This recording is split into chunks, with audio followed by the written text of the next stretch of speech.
Es un placer volverlos a ver. Hace 8 días, los que vinieron hace 8 días, saben y recordarán que no vine yo, sino el padre García, y no era porque no los quisiera ver, sino que no pude. Estuve varios días sin poder hablar casi, o hablaba muy poquito, o podía hablar muy poco. Ya estoy mucho mejor, y aunque estoy mucho mejor, todavía siento algo, pues que mi voz no es la mía, por decirlo así. Pero bueno, gracias a Dios ya me siento mejor. Así que es posible que tosa mucho, todavía estoy tosiendo mucho, aunque por ahí estoy tomando algunas cosas para evitar la tos. Muy bien, sin más preámbulos vamos al Evangelio. Permítanme hacerles una introducción si ustedes quieren. Desafortunadamente no estoy bien seguro, y a mí me gusta no estar bien seguro para que ustedes vayan y estén ustedes seguros. Pero me parece a mí que es en los capítulos 13 y 14, y si no es 13 y 14 está por ahí cerca, recuerdo, no estoy seguro, del libro de Levítico, en el Antiguo Testamento. En esos 2 capítulos aparece toda la ley acerca de los leprosos y de la lepra. La lepra en tiempo de Jesús y en el Antiguo Testamento no es lo que nosotros hoy conocemos como lepra. Hamlet es el nombre del doctor que la descubrió, si mal no estoy. También se le puede llamar la enfermedad de Hamlet. Repito, tampoco estoy seguro, ya se me olvidó cómo es que se llamaba el doctor, que es lo que se conoce como lepra. No era en el tiempo de Jesús, repito, y en el Antiguo Testamento, lo que hoy conocemos como lepra. Lepra era una enfermedad mucho más global, si ustedes quieren. Era cualquier enfermedad, protuberancia de la piel. Muy importante tenerlo en cuenta. Repito, no es lo que conocemos como lepra. No recuerdo el año en que este doctor descubrió la lepra como tal. Tampoco estoy seguro, entonces vayan a internet y la buscan y después me dicen. Estamos en el tiempo de Jesús. Cualquier enfermedad cutánea, pues, era conocida como lepra. Primero que hay que tener en cuenta. De hecho, paréntesis, lepra, no sé si lo dije aquí, lepra era, la palabra lepra era utilizada también para la ropa, como moho que podía aparecer en la ropa o en las paredes de la casa. Entonces, en ese contexto, la ropa podía tener lepra y las casas podían tener lepra. Era como un moho. Se les consideraba también a eso. Utilizaban la misma palabra para describir eso. En esos 2 capítulos se dice todo lo que el leproso debía de hacer. Primero, el leproso tenía que vivir fuera de la ciudad para evitar cualquier contagio. Era lógico, no querían que los demás se contagiaran, entonces lo echaban fuera de la ciudad y tenía que estar fuera. El leproso tenía que con una campana hacerla sonar y gritar impuro, impuro, para que nadie se acercara. Y el que decía que el leproso tenía lepra, pues en ese entonces no habían dermatólogos, me imagino que ustedes lo pueden suponer, no había dermatólogos. Entonces, quien decía si alguien era leproso o no era leproso era el sacerdote. O sea que el dermatólogo de aquel entonces era el sacerdote. El sacerdote determinaba si alguien tenía lepra y de igual manera determinaba cuando alguien quedaba limpio de lepra. Con eso, ya este contexto ya pueden entender un poquito mejor lo que pasa en el Evangelio. Por eso dice el Evangelio que Jesús estaba cerca de un pueblo, por tanto estaba a las afueras del pueblo, estaba en los alrededores del pueblo, y allí, estando allí, se encuentra con 10 leprosos, porque, como les acabo de decir, los leprosos tenían que estar a las afueras del pueblo. Los leprosos debieron haber gritado con la campana impuro, pero eso no gritaron ellos, sino que gritaron: Jesús, Maestro, ten compasión de nosotros. Por tanto, los leprosos habían escuchado de Jesús y tenían la esperanza, si se quiere, de que Jesús podría obrar un milagro. Bien interesante. ¿Es claro? Jesús está a las afueras del pueblo, porque está entrando al pueblo. Y los leprosos no siguen la ley de Moisés, no gritan impuro, no se acerque, sino que gritan y piden compasión, piden que el Señor tenga compasión de ellos y los sane.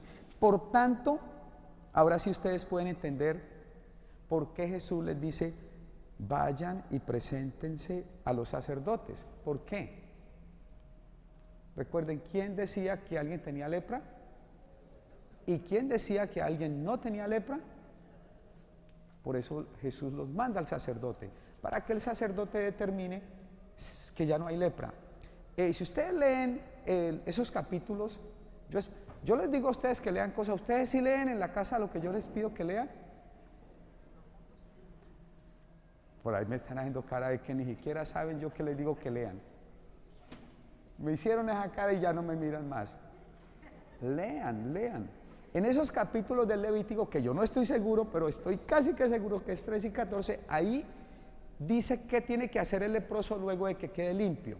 Hay un número de sacrificios que tiene que hacer el leproso. Por eso tiene que ir al sacerdote, para luego hacer sacrificios, ofrecer sacrificios a Dios en el templo. Léanlo, ahí está. No me crean nada de lo que yo digo, vayan y lean por ustedes mismos. Entonces, por eso los leprosos tenían que ir donde el sacerdote. Bueno, clave, es un grupo de 10 y solo uno se devuelve, se regresa a dar gracias a Dios. Luego yo voy a intentar sacar las conclusiones de lo que estoy diciendo. Voy llevándolos por el texto para que entiendan un poquito. Me parece a mí que es interesante e importante entender qué está pasando allí. Solo uno, y es un samaritano. Hoy tampoco voy a hablar extendidamente, pero ustedes seguramente han escuchado hablar que Jesús es un judío. Ustedes sabían eso, ¿no? Y los judíos no la iban bien con los samaritanos. Mejor dicho, no se querían, pues. Como los costarricenses, ¿con quién? Ella dijo que no. Ellos se quieren con todos. Yo sí sabía que esa iba a ser la respuesta. Como cualquiera no se quiere con otro de otra nacionalidad. ¿Okay? Eso pasaba entre los judíos y los samaritanos. Es bien interesante entonces que el que se devuelve a dar gracias a Jesús es un samaritano. Es decir, uno que no es bien visto por los judíos. Hoy no voy a hablar nada de los samaritanos, solo voy a decir eso. Quizás un día les explique más por qué no se querían y por qué había una especie de rivalidad. Solo voy a decir una cosa. Los samaritanos eran como medio judíos, en que la raza medio judía. Es decir, ellos eran unos mestizos, entendido mestizo como un encuentro entre dos culturas. Los samaritanos venían de judíos que se unieron con... ay, Señor Jesús, se me olvidó el nombre de este pueblo. Con otro pueblo. Ya, los sirios me parece, ya no me acuerdo. Pero qué bueno que no me acuerde. Así ustedes van y leen y tratan y luego me dicen, padre, eran con estos. Con una nacionalidad que ellos, o los babilonios quizás, se me olvidó. Y entonces dieron origen a los samaritanos. Es como ustedes, la mayoría aquí son mexicanos, entonces como si ustedes los mexicanos se hubieran revuelto ¿con quién? Con alemanes, digámosle con alemanes. Y por alguna razón los mexicanos vieran a esos que vienen entre encuentro de mexicano con alemán, como que estos no son mexicanos, no lo queremos. Algo así pasaba con los samaritanos, ¿es claro? Y no se querían. Y por eso Jesús dice, solo un extranjero, y eran vistos como extranjeros, no eran vistos como judíos, vino a darle gracias. ¿Dónde están los otros? Por tanto, suponemos que los otros sí eran judíos y no fueron a dar gracias. Suponemos, el texto no dice nada. Claro. ¿Ok? Eso es lo que está pasando en el Evangelio. Ahora, ¿qué nos podemos para nosotros. Lo primero, la compasión de Jesús está ofrecida para un grupo. No para uno nada más, sino para un grupo. Por tanto, la primera enseñanza que me parece a mí que podemos extraer del Evangelio es esa. Jesús ofrece la compasión a todos, sin excepción. No hace excepción de nacionalidades, no hace excepción de color de piel, ni de gusto, nada. La ofrece gratuitamente a todo el que se la pida. Los 10 leprosos se la pidieron y él se las ofreció gratuitamente. Él no les dijo, hey, yo se las ofrezco, pero ustedes me tienen que dar esto a cambio. No, nada, se las dio. Ante el grito de los leprosos pidiendo compasión, Jesús la ofrece gratuitamente. La gracia de Dios es así, ofrecida gratuitamente para todos, por eso es gracia. Ustedes están aquí, pero muchos otros no están aquí. ¿Entienden lo que estoy diciendo, no? Hay a tantos otros que la gracia de Dios se le ha ofrecido, pero no están aquí. Color, raza, no hay distinción para Dios. Él la ofrece para todos. Es lo primero. Igual para todos. Lo segundo, lo que cambia es la respuesta. ¿Quién responde y cómo responde? He ahí la clave. Y responde solo un hombre en el Evangelio. Y repito y sigo con ustedes, están aquí. Hay muchos que también han recibido la gracia y la compasión de Dios, pero no están aquí. No decidieron no venir. Decidieron no venir y dar gracias a Dios.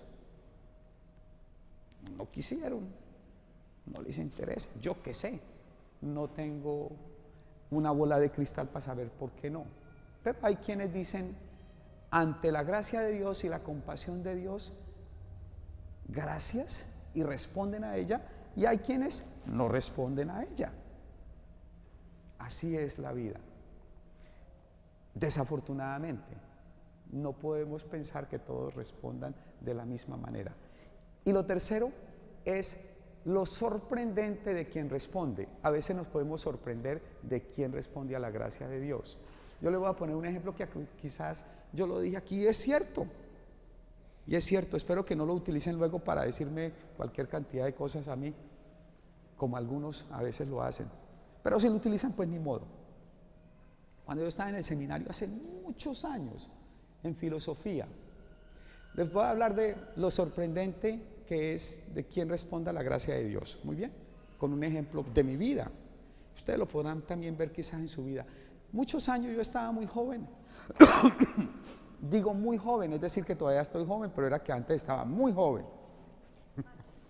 Muy joven, mucho más joven, claro, todavía estoy joven.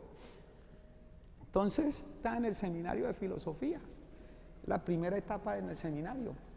Y había un muchacho seminarista, nunca se me olvida, se me olvidó el nombre, no recuerdo el nombre del individuo aquel. Lo recuerdo físicamente. Y ustedes lo vieran y parecía un mini sacerdote. Hasta se vestía, parecía un sacerdote. Bueno, yo estoy diciendo eso y yo no sé cómo nos vestimos los sacerdotes. Bueno, de negro, así pues. Y usted lo veía, caminaba como un sacerdote. Y teníamos 22 años, 21, 22.